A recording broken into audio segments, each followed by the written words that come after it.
গতবার থেকে চনা এবছর 30 থেকে 35 টাকা কেজি কম আছে। সব মালই কম, বাসে কই।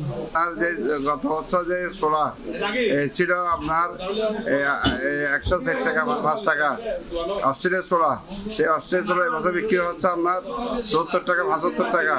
আর এর থেকে নিউ কোয়ালিটি বিক্রি হচ্ছে আপনার 72 টাকা। এবং আরেকটা প্রিভিয়াস কোয়ালিটি আছে, ওইটা বিক্রি হচ্ছে আপনার 80 টাকা। উদ্ভিদ সংগ্রহ কেন্দ্র সমুদ্রবন্দর চট্টগ্রাম দিয়ে প্রতি বছর প্রায় 2,50,000 মেট্রিক টন ছোলা আমদানি হয়ে থাকে এবং এর বেশিরভাগই আমদানি হয় কিন্তু অস্ট্রেলিয়া থেকে এবং ভালো মানের ছোলা আমদানি হয়। তো গত বছরের মতো এবছরই আমাদের আমদানিও স্বাভাবিক পর্যায়ে আছে এবং ইতিমধ্যে প্রায় 2 লক্ষ মেট্রিক টন ছোলা আমাদের আমদানি হয়ে গেছে এবং কিছু কিছু ছোলা আমদানি হয়ে গেছে কিন্তু পাইপলাইনে আছে, কারণ কয়েকদিন বন্ধ ছিল। তো সেগুলো আমরা দ্রুতই খালাস করার জন্য প্রয়োজনীয় ব্যবস্থা নিয়েছি এবং আমরা উদ্ভিদ সংগঠন উইংয়ের পক্ষ থেকে, আমাদের অফিসের পক্ষ থেকে সেগুলো রোগ এবং পোকা মুক্ত নিশ্চিত হয়ে সেগুলো আমরা সার্কুলেশন করতেছি এবং অত্যন্ত কোয়ালিটি সম্পন্ন ছোলা আমদানি হচ্ছে।